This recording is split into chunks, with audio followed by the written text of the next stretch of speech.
Hello folks, in this video I'll be taking a 2023 review of the Sony PlayStation 3. Now this is the PS3 Slim. I have a lot of games digitally for it, and as you can see, quite a good amount, or a fair amount, of physical games. So we're going to be looking at how the hardware still works, is it reliable, is there any tips and tweaks you can do to make it more usable in 2023, and how is it to actually use this system in the current day. In a few years' time, this system will be 20 years old. Not this particular model, but the PlayStation 3 itself. So let's have a look now. So one of the first tips I could highly recommend is to take the controller and add these bits onto the back of it. Now my controller is quite dusty in that I haven't really played much of the PS3 for a little while, as you can see, so the controller is not particularly clean, but add these bits onto the triggers on the back. They help to make the triggers more like an Xbox or PS5 controller, so your finger kind of rests on them. So it's very nice when you're using a game, especially like a racing game where you're on it all the time. That's the one enhancement I'd say for the controller that you really should consider doing. Also, the springs in these can fail. It's fairly easy to take the controller apart and replace it, but if you do that, I'd recommend putting 2 springs in because there's only one. So the tension of doing this all the time actually wears that one spring out. But if you put 2 in there, that really fixes the issue. Otherwise, it's a pretty decent controller. Battery life on them is fairly good, even after all these years, and not really many complaints with the DualShock 3 controller.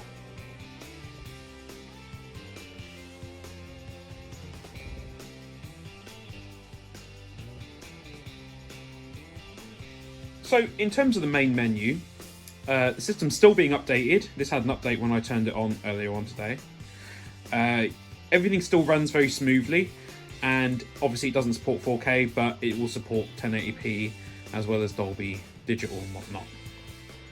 So you can put all your music on there if you want. I do have a good collection of music on here, and you have things like Spotify and whatnot still available. You've got plenty of options for video. You've got lots of services still on there, although I will say they're probably better used on newer systems. So in terms of games, you can obviously use your disc-based games, and they still work absolutely fine on this system even after many years of use.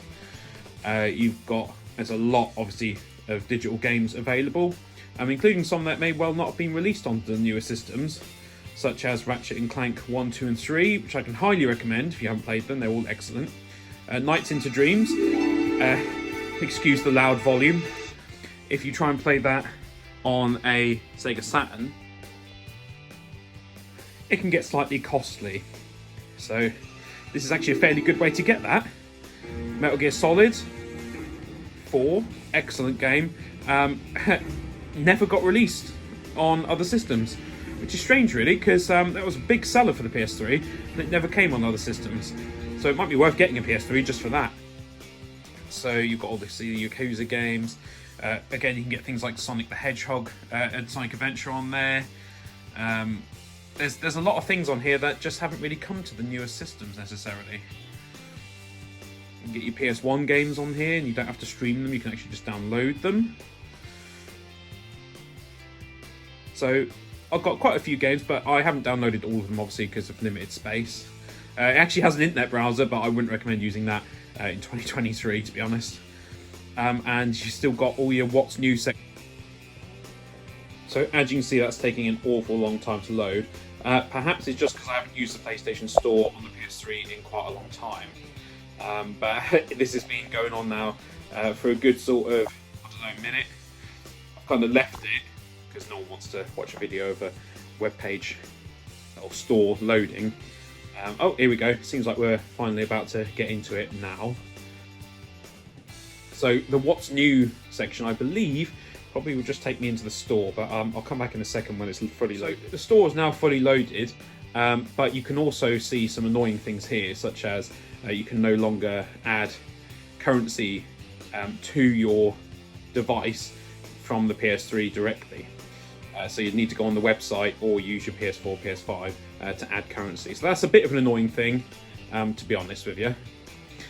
Also, some of the prices on some of the games are borderline ridiculous.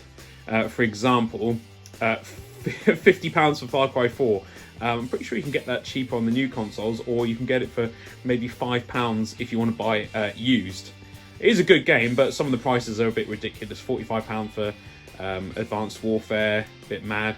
And then you've got a bundle here for £25, which has Far Cry 4 and Far Cry 3. If I had to guess, I would say Sony aren't really paying a great deal of attention to the PS3 anymore, which is understandable. Like I said, in a few years it will be 20 years old. So it's understandable if they're not putting a ton of attention into it. But there are some games on here that really only came out on PlayStation 3. So it is still, I think, worth a look. I mean, most of these games you're better off playing on the newer systems. But there's still a good amount you can get on here. We just have a little look through. You've got your add-ons. Demos. That's something they now call trials, isn't it, with the new games? I doubt we'll see many more demos, in all honesty. With the advent of streaming and these subscription models, demos are likely to be unnecessary, to be honest. So yeah, you've got good sections on here. You know, it's all split up nicely. Got a lot of different games available. Again, like I said, some of them only available on PS3. So when you go on all games here, scroll on through, but it's not the fastest loading thing, but then it never was on PS3.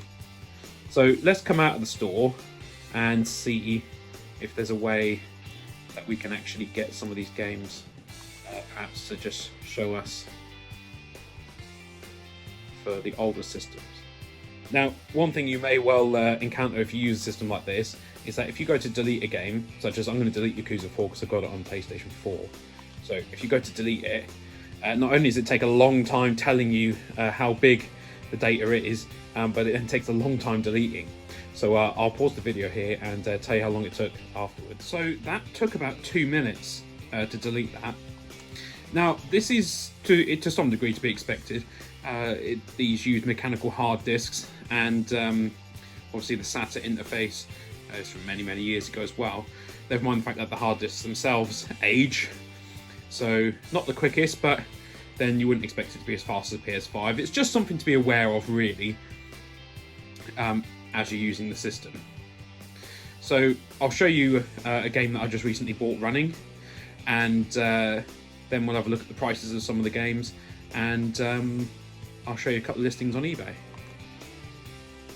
So most games on PS3 cost probably between £5 and £10. I recently looked to acquire Resistance 3 because it's one of the Resistance games that I haven't played, and that hit me back for about £6, I think.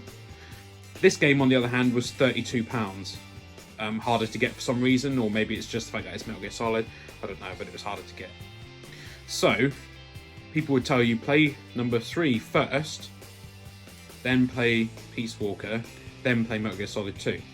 Because that's the order that the story kind of goes in, but Metal Gear Solid 2 came out first, and it's the first one I played, so I'm going to load up that one. So while this loads up, let's just talk about digital versus physical games. So I would probably say avoid digital games, because these consoles, their stores and whatnot, don't tend to last forever. Whereas with modern manufacturing techniques, physical games can last for a long time, if not basically forever. And then you've got the game no matter what happens. Even though it may not have the latest patches on there, you will have the game. So here we go, the game's now loading up. This is, again, like I said, something to get used to. These games do not load as quick as you will become accustomed to with PlayStation 5 especially. This does bring back some memories. I remember playing this game as a child. I'm hoping that I'm not ruining my memories by playing it again now, but I don't feel like I am.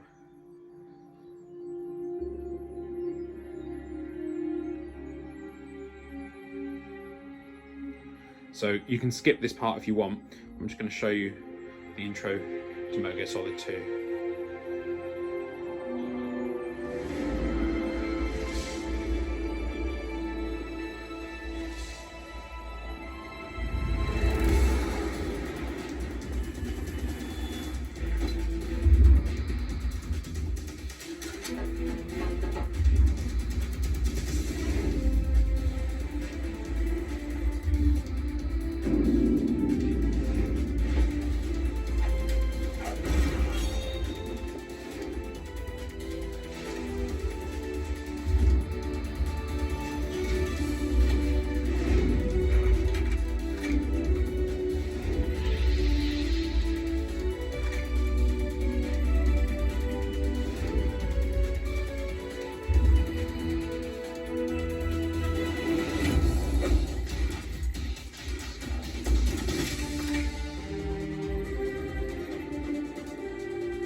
This would have been the bit where we would have all applauded in the audience when that was shown. Now, I'm sure much to the chagrin of a lot of you, I'm going to play it on very easy. I've completed this game numerous times on the PlayStation 2, and I would just like to enjoy the story in that, to be honest. So I'm going to play on very easy. And there's no trophies associated with difficulty in this game, which is something I like.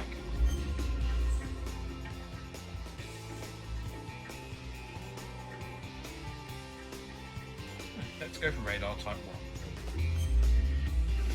So, as you're probably aware, Metal Gear Solid games have a lot of cutscenes and whatnot, and I've just now watched through the main intro. So I thought I'd have a little run around, sort of show you how it runs, how it plays. Basically, it plays like on the PS2, but slightly uprated graphics, and the controller's slightly better, obviously. But I won't run around too much in the game because I'm sure there's people who might be watching this who've never played Metal Gear Solid, so I'd hate to ruin Metal Gear Solid 2 for you. Okay, so this game runs at 60 FPS because it ran at 60 FPS on the PS2. So it's something you'll need to be aware of if you're playing some more modern games on the PS3, such as Bioshock or Fallout, is that these games will run at 30 FPS. Now, with the PS5, you may well have gotten used to 60 FPS. So for some of these games, it is advisable probably to play them on the PS4, where they run at 60 FPS, or to play them on the PC, where you can run them at probably 300 FPS at this point. But there are, like I said, some games like this that are only really properly available on this system, and they run at 60 FPS, they got surround sound, they play nicely, they look great. You know, the art style of this game is something that hasn't really aged at all. It still looks great, even though it's a game that's over 20 years old now. So those are some things to be aware of with the PS3. So let's go out of the game and go back into the menu here, which seems to work a bit funny now. You have to hold the button and hold it for a while, then you come out of this and then it works. So that's a strange little thing. So, what can we say about the PlayStation 3 in 2023? Well, things aren't going to run as quickly as you're used to, but games are very cheap. There's a good library of games that are only on this system, and everything still kind of works pretty smoothly and fairly quickly in terms of the menu and whatnot. Things like looking at your trophies will take a long time. That's not a quick system. And the PlayStation Store is no longer particularly quick either, not that it ever was on this system. So should you get a PS3 in 2023? Well, I would say yes. If you're into your retro games, which I most certainly am, I would say this is definitely something you should consider, because of the games that are only available on here. For example, Metal Gear Solid kind of HD collection. So for me, I would say yes, definitely consider getting the PlayStation 3 in 2023. They don't cost a particularly large sum of money. You can get the consoles probably for about £50 to £100, and like I said, the games are very, very cheap. Don't expect it to perform like a PlayStation 5 or even a Nintendo Switch, but it's still a modern system in many regards. Hooks up easily with HDMI. You can download all your games if you want, or get them boxed, and it's not a bad system to collect for. Now, if you were trying to collect all 2,563 games, that's probably a no-no. I can't imagine, unless you have a lot of money and a lot of space, how you would ever manage to do that. But if you're looking at collecting some games that you think are really great, such as I really enjoy the Resistance games, Ridge Race and whatnot, then it's a great system. I can highly recommend still getting one. Just be aware of the caveats. So I hope you've enjoyed this video. Be sure to check out some of my other videos about gaming and food and technology. Those are some of my top things that I really enjoy. And please give this video a like, comment, subscribe, check out my Patreon, and thank you very much for watching. I'll catch you in the next one.